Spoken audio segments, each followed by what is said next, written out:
The Ravens have finally made a splash in the offseason, released some players, signed some players, that and so much more on this episode of the Purple Rain podcast.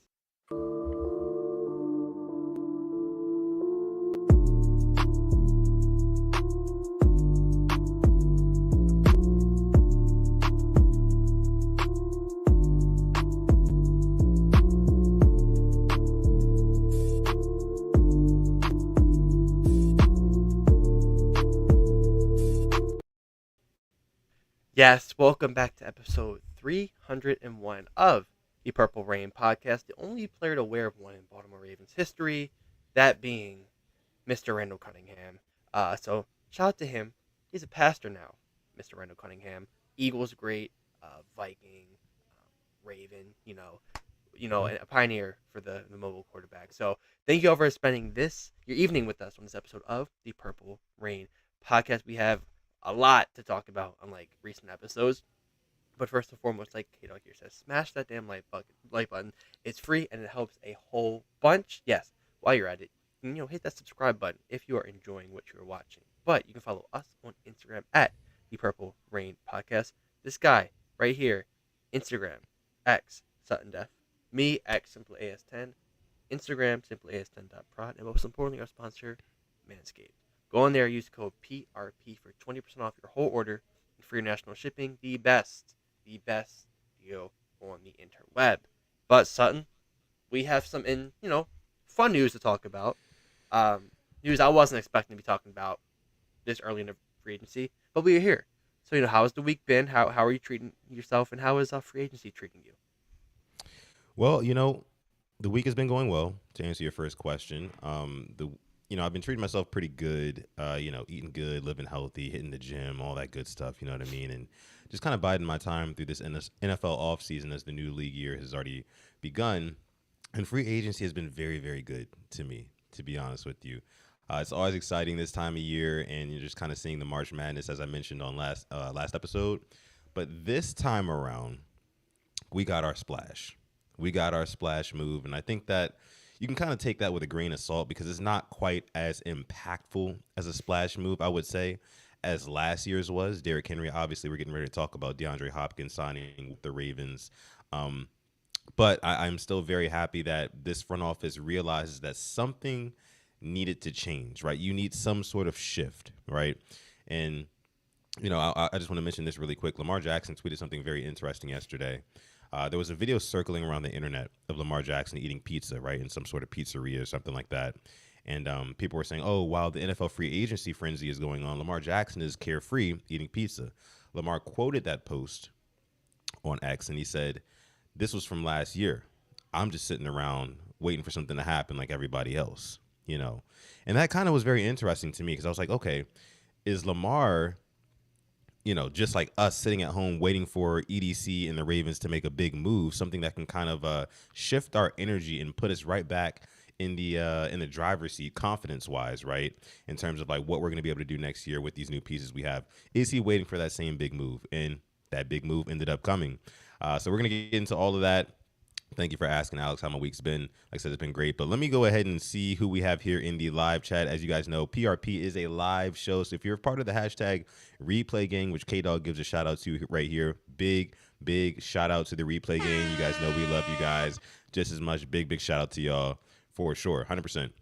But if you are watching live, I want to see who's here in the live chat. Of course, we got Mod K-Dog in the house. We got Kimberly Harmon in here. What's going on, Kimberly? Says, what's up, everybody? I like some of the moves. So do I. Appreciate you for coming through. RJ in the house. Appreciate you. Says, yes, sir, fellas. One of my favorite shows. Can't wait to hear what you guys have to say. Thank you so much, RJ. We appreciate you. SG says, yo, what's up, Rain Gang? What's going on, SG? Appreciate you for coming through, my guy. Zeke Hokage in the house. Says, what's good, PRP? What's going on, Zeke? Yeah, and you guys are still trickling in here. Shout out to everybody watching on YouTube. Shout out to everybody watching on X. And shout out to everyone watching on Instagram as well. As you know, you can follow us on Instagram at the Purple Rain Podcast. But okay, Alex, let's go ahead. Let's not mince any more words. Let's get right into what we came here to talk about, right? About 5 minutes into the show, let's kick it off with this, right? So the Ravens signed wide receiver DeAndre Hopkins, most formerly recently a Kansas City Chiefs Obviously, playing in that Super Bowl with the Chiefs, had that big drop right before halftime. That's kind of something that just sticks out to me, and I don't mean to bring that up. It's kind of like a Debbie Downer sort of thing, but like that was rough, and I feel like that's why we were able to kind of get another reason. Like we were kind of able to get him on this discounted deal. So as you guys can see, 1 year up to $6 million. I think 5 million is the base. It goes all the way up to $6 million. I think with incentives, things like that. So Alex, let's get your take first. What was your knee jerk reaction to the Ravens signing wide receiver DeAndre Hopkins? Did you like it? Did you love it? Did you hate it? And what does this do for the Ravens offense? Let us know. Yeah, I hated it at first. I'll be honest with you. I put a little gif out like, okay, like it was to me the typical Raven move, a guy where we should have got him 5 years ago when Lamar was on his rookie deal, when you could have traded a second round pick for him. Or not even. I think it was David. Yeah, it was David Johnson. I think a second round pick or maybe a fifth round. I don't know but it was a very bad trade. I think it was David Johnson and a fifth for him. I'm pretty sure that's what the trade was. And I was like, well, now I'm like, well, of course, we're getting them late. Q, Michael Crabtree, Jeremy Maclin, Mike Wallace was good to be fair, but I didn't like it at first. I hated it, but then I sat back. I wasn't emotional because I didn't get Stephon Diggs, who I would love to have as Raven. I was like, you know what? Stop. He's taking over for Nelson Aguilar, and I just thought about that. You know, Nelson Aguilar I think had 200. He had 231 yards last year and 2 touchdowns. Mr. Aguilar. DeAndre Hopkins had 610 yards and 5 touchdowns. And I also thought to myself, this guy got moved around, different teams, wasn't really healthy, going into the season, was dealing with the I word, so we're going to get him a whole offseason, healthy, hopefully, learning the system. I don't plan on him getting traded, he'll know the system. He'll be with Lamar, who it feels like, he wants to be here, wants to play with him. And I like it. I do. I'm teetering towards love it now, but when you really put in perspective that he'll be probably a receiver 3 over Aguilar, how can you not like it? And for the price that we're getting compared to seeing, Cooper Cup is uh, asking for, twice the salary, maybe more, I really do like it for that extent. So, you know, Zay, Bait, DHop, I know it's not the DK, but like we do have 3 different types of receivers now. Can get that deep ball, and I know we were talking about that drop. I actually rewatched it. Kind of a bad pass, but unfortunately, when it's in your hands like that, you should be catching it. But hopefully, we don't have to, be down that big in a game that stature. So overall, like it, pushing to love it, but definitely want to hear what you have to say about this. Yeah, I love it. Absolutely love it. I do agree with the sentiment that, the Ravens are typically a little bit too little too late when it comes to acquiring veteran wide receivers. And, the running joke here in Baltimore is that, veteran receivers come to Baltimore to die, to end their career. And, not to say that he's going to end his career in Baltimore, but while he is in Baltimore, I feel like it does the following for us. Number one, as we know, Ravens offensive coordinator Todd Monken said famously in an interview, I think a couple of years ago, right when he came on board with the Ravens, he said, I want to make defenses guard every single inch of the field, you know. And what's the one piece that the Ravens fans, the fan base has been saying that they've been missing for all these years that Lamar Jackson's been a quarterback? A That tough 50-50 ball, contested catch wide receiver. And that's exactly what DeAndre Hopkins is. I mean, of course, he's a little bit over the hill. He's not in his prime anymore. I recognize that. But we're talking about a guy who has some of the most impressive, the most just like jaw dropping contested catches in the history of this league, or at least in the past decade. DeAndre Hopkins is that guy. So when you bring him in, and like somebody says here, SG says in the comments, he says, I really like it because we're not asking him to be a 1 or a 2 plus it's cheap. That's my exact point here. We're not asking him to be Zay Flowers or let alone even a Rashad Bateman, who, Rashad Bateman is another story for another day.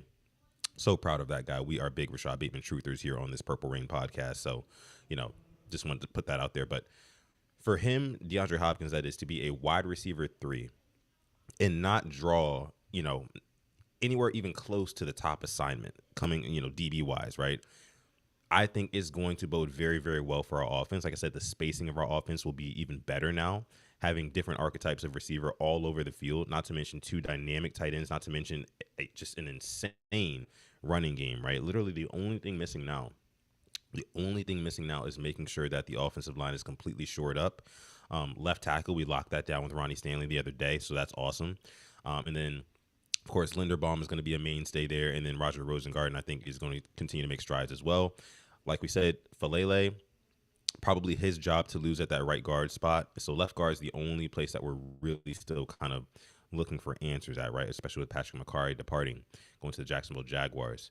But yeah, all in all, man, I love seeing DeAndre Hopkins joining this team. Like, I just think that is going to be very, very good for our offense. Not to mention, I think a guy like DHop can easily buy into the Ravens system, in the same way that a Derrick Henry also did as well. Just like a veteran player, has been there, done that in this league, you know what I mean? Has been almost to the highest of highs, right? At the top of his position group, and just coming in and joining a new team, and just kind of the Lamar Jackson effect will take over, I think. You know what I mean? And the same thing happens for a lot of guys. A lot of guys go to Baltimore and they're just like, wow, like, I always seen Lamar Jackson play on TV. I seen him, I played against him, things like that in person, but actually being this guy's teammate, it's a totally different experience, and it tends to turn up certain guys' play. It turns up certain guys' play. So I hope the same thing for DeAndre Hopkins. But long story short, I love it. I love it. Not to mention as well, D-Hop himself posted that picture on Twitter when it was called Twitter a couple of years ago, right? Posted a picture of him, Derrick Henry, and Lamar Jackson, saying how many touchdowns or how many yards or whatever would this trio total. And the fact that this is a reality now, and like my guy K-Dog says in the chat, imagine no more.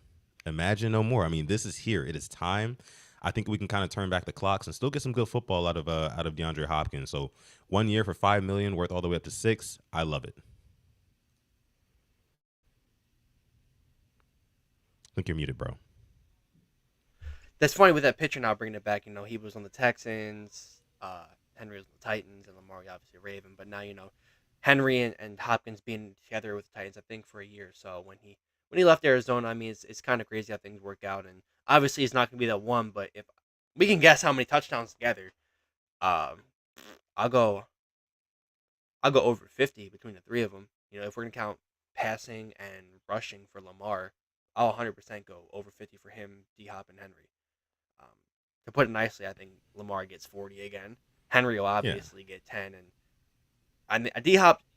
If I'm putting a line for him, I'm probably gonna put 5.5 is a good over under. I would honestly go one below that. I would go 4.5. Okay. Only because the Ravens. I mean, he had 5 touchdowns last season with the Chiefs, right? 16 games. Only because the Ravens are more of a run first oriented team. I don't see him. And plus, again, we're not asking him to be the 1 or the 2. Whereas opposed to the Chiefs, they were asking DeAndre Hopkins with, a kind of like a hobble, just coming back from I-Word, Marquise Brown, no Rashee Rice, you know what I mean? And some other young guys, a young Xavier Worthy. They were asking DeAndre Hopkins to actually step up, in that game. And he didn't end up doing it. We're not really asking him to kind of fit that same role, if I'm being honest with you. So, that's where I'm at with it. I think that, again, all in all, it's a great deal. Let me see what you guys are saying here in the chat really quick. Let me see. K-Dog saying, yeah, he loves seeing the 5-year-old post of D-Hop, all of them together, saying imagine, yeah. Mod Roosh in the building. What's going on, Mod Roosh? What's up, Rain Gang? Yeah, appreciate you for coming through, bro. But yeah, man. I mean, it's a great, it's a refreshing move, and I think that there was a lot of pressure put on the Ravens front office to kind of make something happen. Yeah. I think if it was really up to like Eric DeCosta, like, and the rest of that front office, which it is, but if they weren't having like this kind of pressure and this pushback from like the fan base and whatnot, I don't think that they make this move. I think that they just comfortably stay under the cap. You know what I mean? Restructure some more deals, which we'll get into in a second. But this seems like another one of those kind of like, again, luxury moves. Like the passing game was actually really good last season. It's not like we had major deficiencies in the pass game. Really, the biggest thing that needs to be kind of looked at is that offensive line, because we saw how important the trenches are in the playoffs on both sides of the football. So it's just, it's a luxury, but I definitely think it does improve our offense. And it just gives defense one more thing to worry about. It's just one extra piece, one extra weapon for you to have to defend. And I think that, again, DeAndre Hopkins, just like some other receivers that we bought in, some star receivers that we bought in towards the end of their careers, Anquan Bolden, Steve Smith Sr., guys like that. I feel like DHop still has some good football left in him, and I can't wait to see him turn back the clocks. Yeah, and I look here. I'm looking at the free agent receivers now. Yeah. If if you were to say who do you think the Ravens would sign from this list that are free agents, I'm just gonna name out some guys who I could have seen us, signing if it weren't for D Hop. Guys like an Allen Robinson, a Sterling Shepard, um, a David Moore, maybe I don't think Tim Patrick will come back here just the way things ended with him, but like guys of that nature that are like fringe like receiver fours on most teams, like that will come in here and be receiver three. Because let's be real, I mean Aguilar, much respect to him, probably not gonna be a receiver three on contending teams, maybe a four. So this to me, it definitely kind of caught me off guard. I would have Diggs, but if I'm gonna take my heart out of it, I think Hopkins probably is the uh better fit just because he won't be asking for as many targets as Diggs and the money as well. And he's not coming off, a season ending I word. So all in all, I Yeah. mean, it makes this offense, it'll add another aspect to it. And hopefully he can get a lot more one on ones because his route running is still there. When he's Yes. fully healthy, he can still run every route in the route tree and he can still make those contested catches like we saw last year. So definitely fun here. And he'll be wearing the 10 as well. So Yeah. Yeah. he'll be back in his main number. Not to mention one more thing, Alex, is the fact that DeAndre Hopkins, like we talk about this a lot. This is kind of even like a cliche at this point, but D Hop has got that dog in him. He's one of those receivers where like, he will talk his trash to you. You know what I mean? He'll go to the press conferences after the game and he'll big up himself, after making a big play or doing something very impactful. Uh, and I think that, again, that energy is going to fit in so well with this Ravens offense because you got a bunch of Rough Riders on that Ravens offense. Lamar Jackson is a Rough Rider himself. Derrick Henry is another one of those guys. DeAndre Hopkins is there now too. Dare I even say like a Zay Flowers? I mean, Zay Flowers, young, like small, scrappy guy. Of course, there's always Andrews and Likely, but what were you about to say?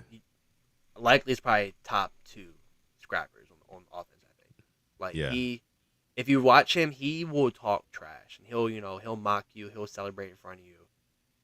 Him and DeAndre Hopkins, if we see him take that next step, like we think he might, he's gonna get a lot more attention next year, especially like just viral clips. I mean, he was hitting all the sellies, later in the year. Him and D Hop letting you know that you just got, mossed or just got juked or just got stiff armed. Pure yeah, cinema. Absolute cinema. yeah, yeah, man. And yeah, man, the more we're talking about it, the more excited I get. I can only just imagine this Ravens offense kind of getting into a groove, right? And like just seeing what that would do for DeAndre Hopkins' confidence, because I think the more confidence that's built with DeAndre Hopkins, the more he's going to be able to turn the clocks back, and the more great football we're going to be able to get out of him. So again, all in all, love this move. Ravens signing DeAndre Hopkins to a 1-year deal, 5 million worth all the way up to 6 million. Love it, love it, love it. Okay, moving on here from that one because that's great news. But after that, actually, some news that dropped today. The Yeah. Ravens announced that they restructured Marlon Humphrey's contract, freeing up $13.3 million roughly in 2025 cap space. So this move was made earlier today, or was announced earlier today, and immediately kind of knee-jerk reaction here from me, Alex, was that, okay, are the Ravens gearing up for another big signing? Is that what's going on here? So upon doing a little bit more digging, I went to, of course, a reliable source, Raven Salary Cap on Twitter. Everybody follows him. Um, his tweet about it was very, very interesting because he has it all broken down in a chart here where basically post this move, right? And then with all the future expenses, basically signing all of our draft picks, things like that, we will be $5.4 million over the cap still, right? So this move freeing up $13 million from Marlon Humphrey, it's not for us to go out and immediately sign another big name. I don't think it is, right? I think it's just to get us compliant, cap wise, and then going into the draft, we kind of have that flexibility to sign our picks, things like that. However, there are also some potential moves to create more cap space maybe, because what we're doing now, we're doing this whole the void years thing. So we're kind of kicking the Yeah. can down the road in terms of payment, which can really it really kind of tells you not. You know what? Let's stop here for a second. What do you think it tells you? The fact that Eric DaCosta in this Ravens front office is willing to utilize all these void years on some of these top players' contracts, which basically means down the line we're gonna have to pay this back, and we're gonna be in what they call cap hell. So, what does this tell you about the current philosophy and mentality and strategy, whatever you want to call it, of this Ravens front office? Thankfully it's not a lot, but I feel like they're expecting the cap to go up that much more. That's what I'm thinking. He's at the point where like I know it's gonna get up to this certain level where we can maybe eat 10 mil of void year dead cap because we have so much more, or maybe they are kind of expecting to draft well and hoping they can have that money, but I'm still gonna go with they think the cap's gonna get to a certain point where it really won't matter if they have a cup 10 mil in dead cap because they can still function without it. That's how I feel. That's a good point. I didn't see it that way. I didn't think about it that way. I mean, yeah, because you're right. I mean, the cap number keeps going up year after year after year. We have these TV deals. They're doing international games, so the money is only getting bigger and bigger and bigger. So I think that now more than ever is the time.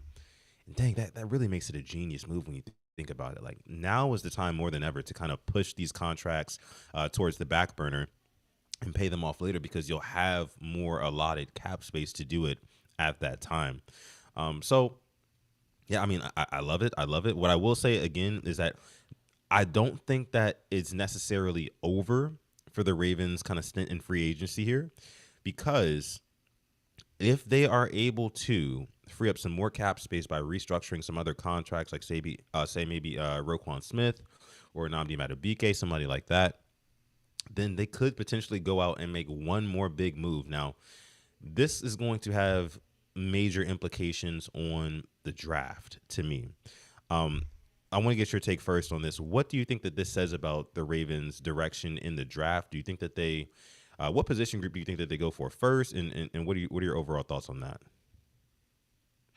I feel like Mm-hmm. still it's gonna be line. I'm hoping it's a tackle that can play guard because unfortunately you have to think about life after Stanley, or even worst case scenario, but a guy who can still play guard. If they are still there, a guy who can go both ways. Um, that's kind of what I'm looking at because the DHop signing, it kind of shows me they're all in on this offense. They're trying to maximize they can with Lamar, and yeah, having these guys you can throw to, but you got to protect him. And I don't know if you watched the lounge with Todd Monken. Maybe I was looking too much into it. I think I think he is not the biggest fan of number 77.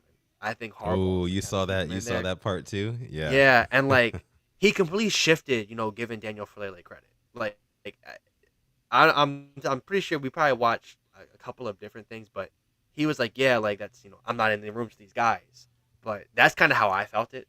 Felt but I'm still off of the line. I think if we're talking Todd Monken, I think he wants to get that line short up as well because there's another guy out there that can come in here and definitely help protect our quarterback and give him more time to just start throwing his deep balls.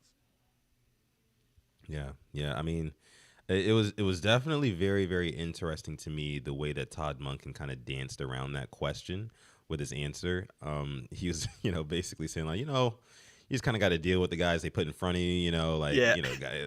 I was just like, okay, all right, Todd, I got you, I got you. Very deep on that episode of whatever that podcast is called. I can't remember. The Lounge, right?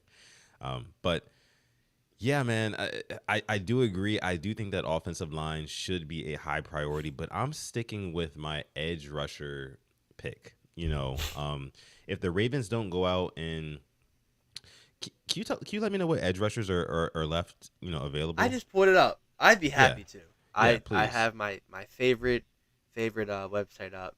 So here we'll get on our list of edge rushers, and obviously it's gonna go from the highest amount of what they're making last year to the lowest. So I'm gonna go on down, and I'll give about 15 to 20 names so we can talk. Okay. Von Miller, Matt Judon, Preston Smith, Zadarius Smith, Charles Omenihu, Jerome Baker, Demarcus Walker, um, Kaiser White, Brandon Graham, Jalen Reeves-Maben, Emmanuel Ogba, Dante Fowler, Shaq Thompson, Jerry Hughes, Dwayne, he just got signed, um, Calais Campbell, Jihad Ward, Aziz Ojolari, Um, Shaq Barrett. That's kind of where we're at, and I kind of winked at the one I would like to get because he's still young. I don't think he would break the bank. Yeah, yeah. I mean, Aziz Ojolari, that's a guy who we both wanted coming out of Georgia a couple of years ago. I vividly remember that, and we, of course, we lost him to the Giants. So that would be awesome. I do think that Aziz Ojolari will be a good one. I would not also mind a reunion with Matt Judon. You know, still hangs out in Baltimore, still got some tread on those tires, man. I think that he's a guy. If we bring him in, not only is he already familiar with this Ravens franchise, again, he's still got some tread left on those tires, man. I still think he can get after the quarterback. And that's honestly the one thing I would say that the Ravens are missing right now in order to take them from where they're at to like perennial Super Bowl contenders. Having a guy who is just bona fide, like I always like to say, a guy on third down, on 3rd and 9, where Tony Romo's going to circle him with a yellow highlighter and say, hey, look, watch out for this guy. You know what I mean? That is the type of guy that I want on this Ravens defensive line at that edge spot. So, not to say that Matthew Judon is going to be like an absolute bona fide game wrecker, but he would be an upgrade. I think he would be an upgrade over what our current regime is at that spot. But at the same time, I would like an Aziz Ojulari, a younger guy coming in. He can still potentially develop into a much better player than we've ever seen him be up to this point. But also, I'm kind of still sticking to my guns of let's go ahead and take another swing at drafting an edge rusher, right? Get a guy that you can have for cheap. You can have him for cheap for the next 3 years, 3 to 4 years, right? You're either going to hit or you're not. That's really what it boils down to. But if we do hit, it's a hell of a hit that can potentially take us over the top. There's only 2 position groups where I feel like if we get them right in the draft with the first pick, they could potentially take us over the top. And I think that's guard, and I think that's edge. If it's not those 2, I don't think it's DB. I don't think it's DB. I think it's guard or edge. If we can get either one of those 2 and they hit first year, I think that really does take us over the top here. So I love that. Let me see what you guys are saying here in the chat. Tanja Bowman in the house. What's going on, Tanja? Appreciate you for coming through. Says edge is a must too. Absolutely. Don Royal agreeing with Matthew Judon coming back in. Tanja Bowman following that up by saying Aziz or Judon and throw in Calais. Okay. Like that. Can I say something? Sure. This may be very like mad at a franchise of me, but we say Aziz or Judon. I say why not Aziz and Judon? I don't trust Adisa Isaac. I don't trust David Ojabo. And being in win now mode, I can't bank on potential when I know that like we're putting these void years in. I need, I got to see that now. And to me, Aziz has shown more than Ojabo, more than Isaac. Granted, it was only 1 year last year, and Judon I know can come in there. Him and Van Noy, and then you have Aziz as well. And if we can't get a deal with Owe, you can save a lot of money by trading him. And I don't know what you can get, and you can still draft edge round 1. Yeah. I'm just kind of thinking of hypotheticals because I don't think you can pay Owe that much money for 1 year on the 5th-year option. I think you have to extend them or get rid of them. That's kind of where I'm at with it. I'd love to keep him. I'm a huge fan of him, but paying him $15 million 1 year, that's a lot of money for a guy who just hit 10 sacks in the season. Yeah. No, I mean, I agree. I think the issue is with the edge rushing group, you just need a dog, right? You just need a dog. And we talked about this on the last episode of the show. I think, the Ravens ended last season 2nd in sacks, right? The season before that, they were 1st in sacks. So I think that there's this kind of misconception by the Ravens coaching staff, front office, that okay, we're good there, like we're fine. Like maybe there is a little bit sense of urgency, but not as much as I feel like, me personally as a fanalist, again, as I like to call myself.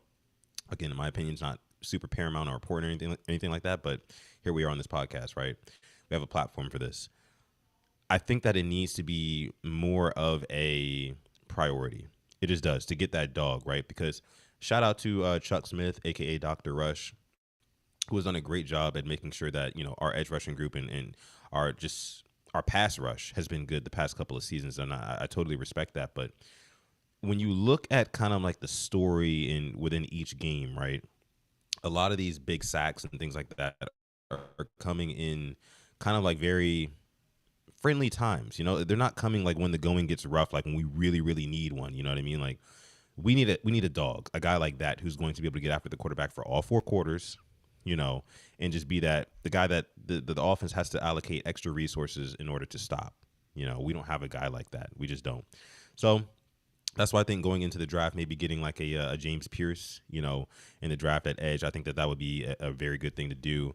And that kind of answers our super chat donation question here, at least from me, from our guy DWAS. What's going on, DWAS? Appreciate you for coming through, dropping the 2-piece in the chat.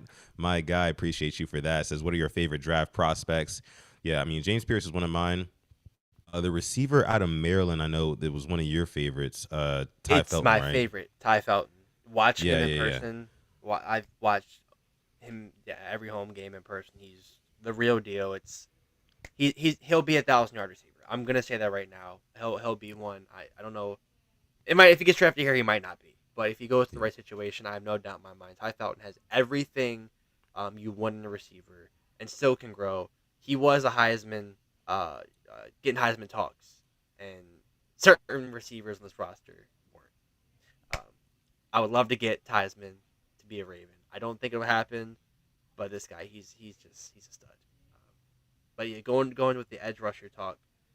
Hey man, if you could, I'm not saying it's my ideal thing, but I'll be happy with it. You sign Aziz and Judon, draft one first round, you trade Oweh, saving a lot of money. I feel Mm-hmm. like you could kind of getting two guys for the price of Oweh, and then you're getting a first rounder you can hold on to for 4 or 5 years. Can develop him hopefully, or maybe he's already polished coming out of college. That would be very nice, and it's a good backup plan for this team. Yeah, I mean, we talked about it on another episode of the show a couple of weeks ago. I think is Owe untouchable, and I absolutely do not think that he's untouchable. And it would make a lot of sense right now, coming off of a 10 sack season, you know, the first one in his 4-year career, to get like some trade value out of him. You know, it would make a lot of sense, but I don't know if that's exactly where the Ravens' head is at right now because you know, Owe is very valuable in multiple different ways. Let me just say that. Let me give Owe his flowers really quick. Mhm. I mean, getting after the quarterback is one thing, but being able to set the edge is another thing. Being able to chase down running backs and quarterbacks outside of the pocket, in the flat, things like that. That's another thing that Adafe Owe offers, and there's not a whole lot of other guys who can do it on the level that he has. He's got like this physical gift. It's just I think he lacks some of the instincts and some of the pass rusher moves some of the times in order to get to the quarterback and be that true demon at edge rusher that everybody wants, that game wrecker, right? So, but again, man, he's not untouchable. He's not untouchable, and I think that the Ravens, it might behoove them to package him up with something and get something else out of it because, you know, I think Tanja said it earlier in the chat, like the Ravens are in win now mode, seemingly, right? Like it's that's what the philosophy is telling us. I asked you the question earlier on the show, Alex, like what does this restructuring of Marlon Humphrey's contract really mean? What does like us going out and getting a DeAndre Hopkins when our pass offense was already good? What does that really mean? What does bringing in a Ronnie Stanley again to make sure that Lamar Jackson has his blind side protected and we're not going to take another risk there? What does that really mean? It means that the Ravens know what they have. They want to win now. What does it mean that they're kicking all these void years and contracts down the road? It means that they want to win now. So I fully expect the Ravens to make a big swing on defense. They've already done it multiple times on offense this offseason. Ronnie Stanley re-signing. DeAndre Hopkins is back, But hell, TYLAN Wallace is back too. I mean, we'll talk about that in a Talk about second. that. Yeah, we'll talk about that. But I think a big move is coming on defense. I think a very, very big move is coming on defense. They've already kind of showed their hands of what they want to do with offense. I think that the draft is going to be very, very defensive oriented. Don't be surprised at all. And I'm going to go ahead and place my bet right now. I think that the Ravens go ahead and they pick an edge rusher at 27. If they don't decide to trade up and do something some way, somehow, But I think they go edge rusher first. I think they have to. give me Jair Alexander and Mekhi Becton, and then you go draft that first round. You're talking about big moves on defense. That right there, that's three Louisville guys: Lamar, Yeah. Becton, Jair. Yeah. I mean, Yeah. that I right mean, you're there right. is that fills any possible holes with winners. Granted, there are question marks with Jair's health, which I'm fully aware of. But when you see with what the AFC North has to offer receiver wise, and you shore up this line, you have a line of Stanley, um, a question mark, whoever your left guard is, Linderbaum, Becton, and then Rosengarten. You can take picks on the guard, and then you can just deal with edge rusher and guard are your two question marks. And what's the bigger one? You're gonna go edge, okay? Well, you can get a guy in the first round, and we've shown we can hit on linemen second, third, fourth, fifth, sixth, seventh round. So I mean that those two guys are shore up a lot of question marks, and you go into the draft as one of the most complete teams in the league before Yeah. picking rookies and getting the cheap labor. Yeah, for sure. Over 70 people watching live right now on this episode 301 of the Purple Rain podcast. Hello to each and every one of you, whether you're watching on YouTube, watching on X, whether you're watching on Instagram. We appreciate you for coming through. And make sure you like the video. If you are watching on YouTube, subscribe to the channel as well. As you guys know, we put out content all off season. So make sure you stay tuned for that. But yeah, man, I see in the chat here, I see my guy All Day Esco's in the house says draft an outside linebacker ready to play now. Yep. I understand that. Zico Kage says the Ravens should get someone in the O line in the first round, but I would like if they draft a wide receiver first. Oh, you would like a wide receiver drafted first, Zeke? That's a hot take right there. I don't agree with that. I don't agree with that.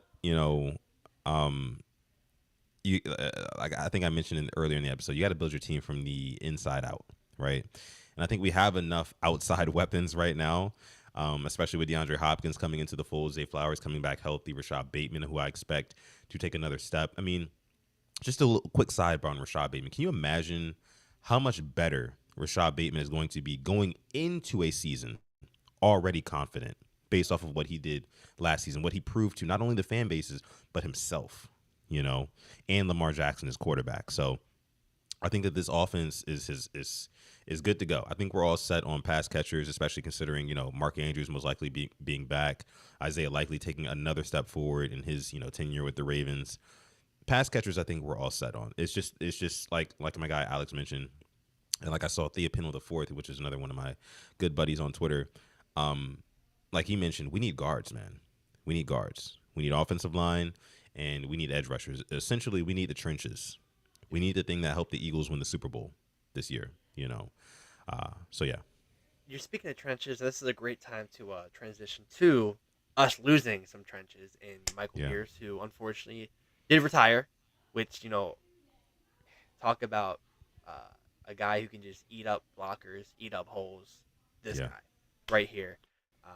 9 years in the NFL, played for us and the Vikings, two purple teams, and had some really good times. It was kind of the highlight of his career and came in his third to last game, having that interception when he Big six broke his leg. Yeah, I mean, he couldn't get down because he was just going too fast for his own good. But this is now a hole, I think, for us. We have Matabike and Travis Jones, and you got to draft somebody else. Maybe you sign somebody to take that spot. So are we going to re-sign to Calais Campbell? I see we were talking about there. I mean, that's definitely an option, but that's kind of a short-term fix because I think he has one more year left. Last ride. It would be a last ride, yeah. How much, how many more years? And I mean, don't get me wrong, he played at a high level last year, was making plays. Yeah. But you got to think long-term, and maybe we do get another Matabike in the third or fourth round who can sit for a year or two, and then kind of slowly get ramped up year 3, and then breaks out year 4, and we got to pay him.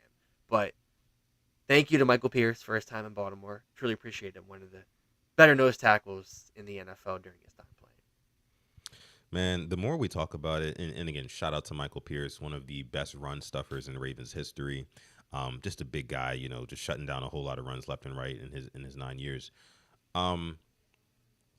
Give me back Calais Campbell, man. Like all signs point to bringing him in for a last ride. Just for the vibes, honestly, I think that it would be very beneficial for the Ravens to do that. Just for that locker room, guys are going to look up to him, literally and figuratively, in that locker room. Just kind of wanting to kind of get him that last one, and kind of like a similar way that a lot of guys just really wanted to get Ray Lewis that last one in his last season with the Ravens. And they ended up doing that. Again, two different caliber of players. I understand that, but Calais Campbell, he's a guy, like you said, made plays last year in Miami. Of course, made a bunch of plays with us. A bunch of plays. Like, we took for granted just how good and impactful a Calais Campbell was on that defensive line. from the sacks to getting after quarterbacks to batting down passes, things like that. I mean, the guy, he had it all, at that defensive tackle position. Like, and I still think he's got a little bit of gas left in the tank, just enough for one more ride with the Ravens. So I really do hope that we get him back. I would love to get him back in the fold with the Ravens, man. I really, really would. But again, don't mean to make this segment all about Calais Campbell. This is about Michael Pierce retiring. Just big shout out to him. Of course, he is a true Ravens pioneer, playing with us for all these years and holding it down there. Bounced back from an I word last season and still played really well. So, shout out to Michael Pierce. Yeah, and I'm glad you brought up Calais Campbell because, like, if he were to come back, it's like the picture of Master Splinter and the Teenage Mutant Ninja Turtles. He was walking with the young guys like Amadabike, with Yeah. Roger Washington, Travis Jones, Al Hamilton. Yeah, all those guys, and they'd be walking him out hopefully for that final ride, getting him that ring. Yeah. But bringing that up, the block field goals, stuff like that. You really can't put a price on that. And he was, it was times in 2020. I remember, like, if he wasn't playing, it was a long day for us against running backs. Nick Chubb would have his way if he was playing. Guys like that would have their way. So I would definitely take him back, to fill that void, and then definitely draft a guy 3rd, 4th round. We got tons of them to start developing, and it would just be a real good fit all around, I think. So I'd be all on board. But for Michael Pierce, real Raven, good to see him. He'll be back at as a legend of the game this year. I have no doubt he'll be at one of them. So he'll get his deserved send off. So thank you for all the good memories. Him and Brent Urban. I don't know what he's going to do with his career as well. Maybe he might be hanging up the cleats. I think he has one more year left in him. I don't know if we bring him back as well. Yeah, we shall see. But again, big shout out to Michael Pierce. Shout out to Calais Campbell as well. Hopefully we do bring him back. Again, just saying. But okay, moving on here. Let's go ahead and move on to another piece of news that we got the other day. So TYLAN Wallace, Ravens wide receiver, special teams player, has re-signed with the Ravens on another 1-year deal, running it back, worth $2.25 million. TYLAN Wallace, who every year he seems to have some big, like, game-changing play, in one of these regular season games. And the past 2 seasons, that's exactly what it's been. Of course, this past season in the Bengals game on Thursday Night Football, where he houses that one play that I think he caught the ball in the flat or something like that on an out route. Just tight ropes it up the sideline. And then, of course, the year before that at the LA Rams game in Baltimore, I was actually at that game where he has the walk-off punt return for the touchdown. That was also just incredible to see and witness. So big shout out to TYLAN Wallace. Glad to have him back. I've always liked him since his Oklahoma State days. I know you have as well. This is a guy who I think deserves a few more opportunities, right? Just a few more opportunities. Every time the ball comes his way, he's like a more improved James Prochet to me. You know what I mean? He's got great hands, and he can actually make things happen after the catch, So, yeah, I like having TYLAN Wallace back in. I like the value he brings to, special teams, and then also the receiving core as well when they ask him to get out there and run routes. What do you think? I love this move for many reasons. Every catch he has feels like it means something. He's moving the sticks, it feels like. I just pulled up his stats. He didn't have a catch the first 4 games. He goes against the Bengals with a 41-38 thriller. He has 2 catches, 31 yards. Both of them came, I believe, on 3rd downs, or they were first down conversions in the 4th quarter against them. All right, that's his first 2 targets of the year. Like, you are not throwing a ball since the preseason. Your own special teams, you get thrown the ball 2 times, and they're big catches against the Bengals. Okay, cool. Let's go. What's it? 1, 2, 3, 4. 4 weeks later, he doesn't see a target those games at all. The other Bengals game. Okay, cool. We're down 21-7. Lamar just throws him just a ball on the sideline. He tightrope walks the sideline, goes down the field, scores a touchdown. Doesn't give up on the play. That's the type of guys I like to have on this team. They won't give up. They know every single target counts, every snap counts for them. And then 1 catch, 15 yards against the Chargers, 2 catches, 14 yards against the Eagles. One of them was a first down conversion. Let's just talk about this playoffs real quick. It was like, what, 2nd and 20 or 2nd 19? Has a catch against the Steelers, moves the chains, fights 3-4 guys, gets the first down, then has 1 catch for 27 yards against the Bills. He averaged 17.5 yards a catch in the regular season, 24 in the postseason. For 2.5 million, a guy who consistently is the first guy down there as a gunner on punts. Multiple plays where he saved the ball inbounds, pinned the other team deep. The Steelers twice in that putrid offense, so they didn't do anything with those drives. That's the type of guys I want on this team. I cannot be more happy that this guy is back, number 16. And I'm telling you this right now, when he's wearing the all-purple uniforms, he is going to make a play. TYLAN Wallace, welcome back to Baltimore. I hope you get another stint here because he has a lot more big plays left in him. And a lot more first-down conversions. Yeah, absolutely. Big shout out to our guy, TYLAN Wallace. Dre giving a shout out to him as well. TYLAN is a dog. Tom just says TYLAN Wallace is back, very underrated, and Lamar trusts him as well. Yeah, that's big. That's big. But yeah, TYLAN Wallace back in the fold. Okay, so let's go ahead and talk about some other little rapid fire topics before we get out of here on this episode 301 of the show. Ravens also released Marcus Williams. I believe it was yesterday. It was a move that was very expected, highly expected, ever since he was benched earlier last season. So, I think it'll honestly go down as one of the worst contracts given out by this Ravens, especially under the Eric DeCosta regime.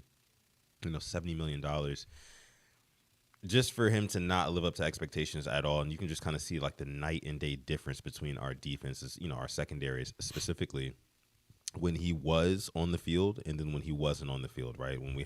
Before we had Kyle Hamilton move out to deep safety, things like that, with Ardarius Washington, things like that. It was a night and day difference. So again, we saw this move coming. Best of luck to Marcus Williams. I feel like he will probably end up getting signed somewhere else, and he probably ends up performing a lot better than he did in Baltimore last season. That's just what I think will end up happening. But what were your thoughts on the Ravens releasing Marcus Williams? Yeah, I don't know what happened between you playing with one arm and still playing a slightly above average to average, and then going this year to being poor, very poor. I think he goes to Seattle with Mike McDonald, who, when he played under him, was very good. Um, if you would have said after that first year that Marcus Williams would have probably be one of the worst contract signings, and just value wise, like what happened? Would he get hurt a bunch of times? I mean, yeah, he got hurt, but the play this year just wasn't it. And there was murmurs that he just wasn't physical, wasn't playing the Ravens' way. Um, I think I saw him and Hamilton on the field were like 30th in the NFL, the defense ranked, and when Hamilton and Ardarius were on the field, they were first.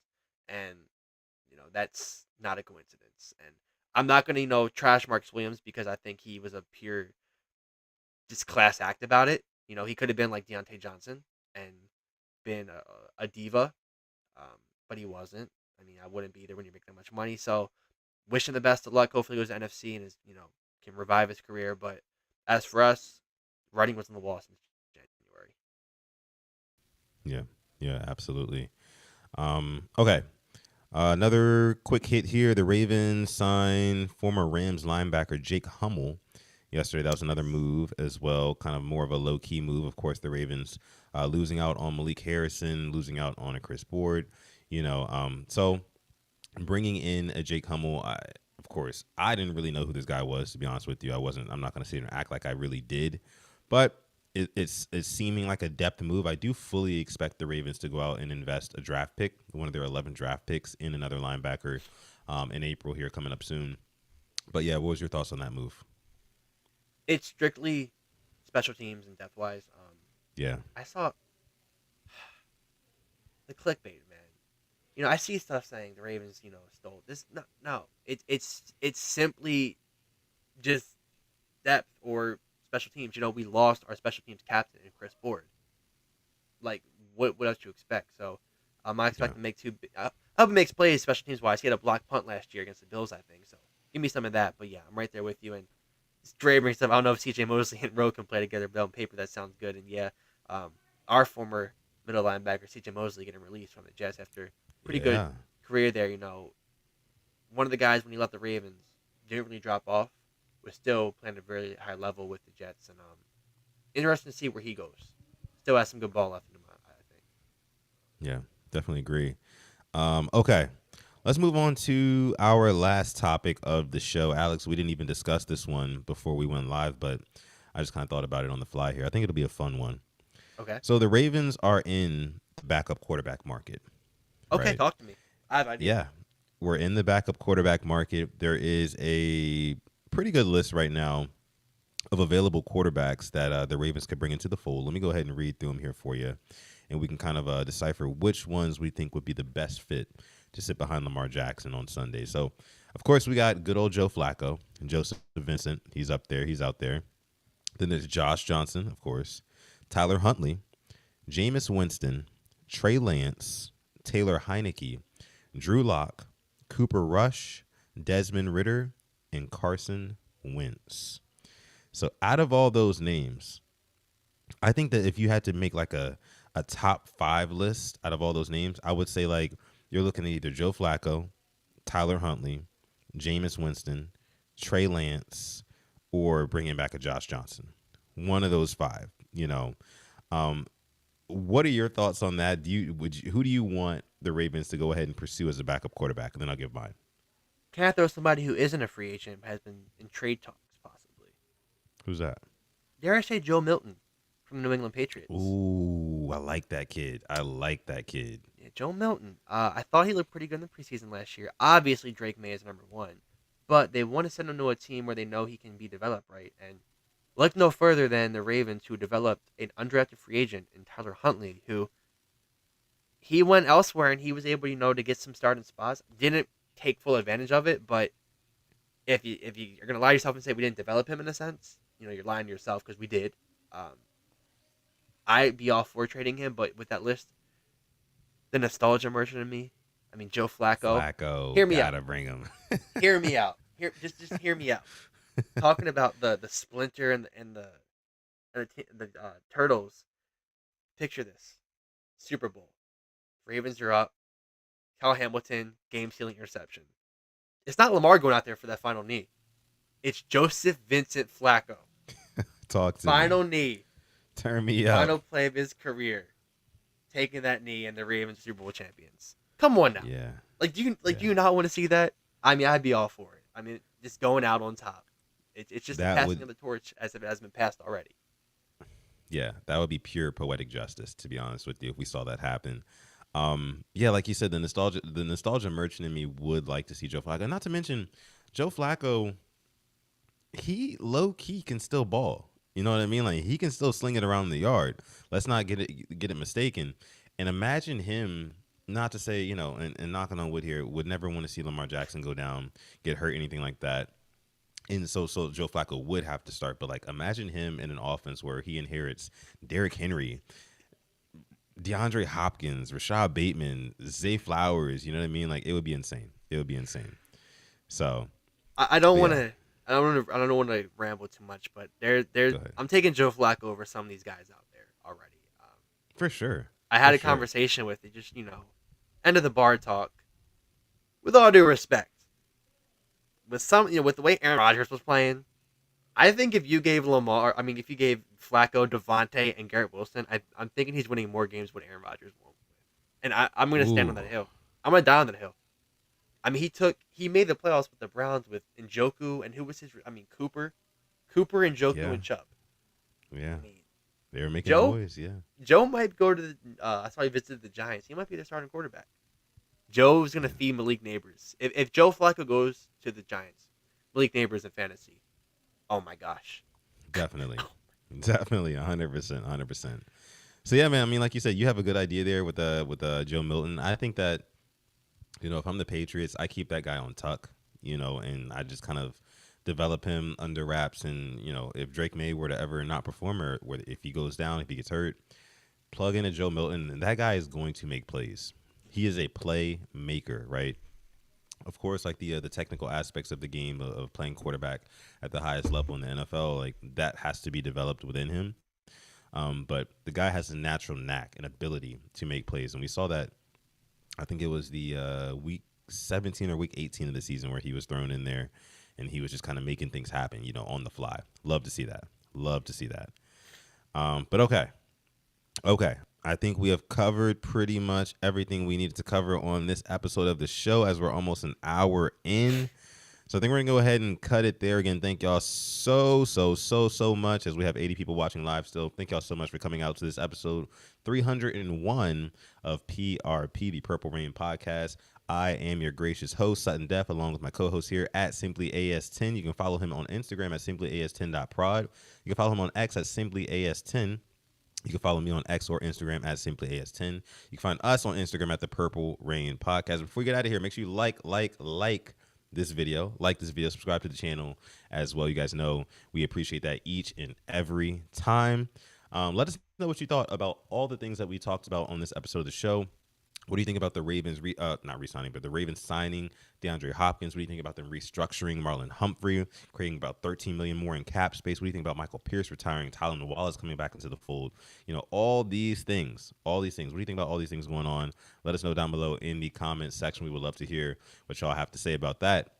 Again, my name is Sutton Def, and with that being said, I'm going to let my guy Alex take us out. Thank you for coming through episode 301 of the Purple Rain Podcast. We love you. We appreciate you. And as always, stay positive and test freaking negative.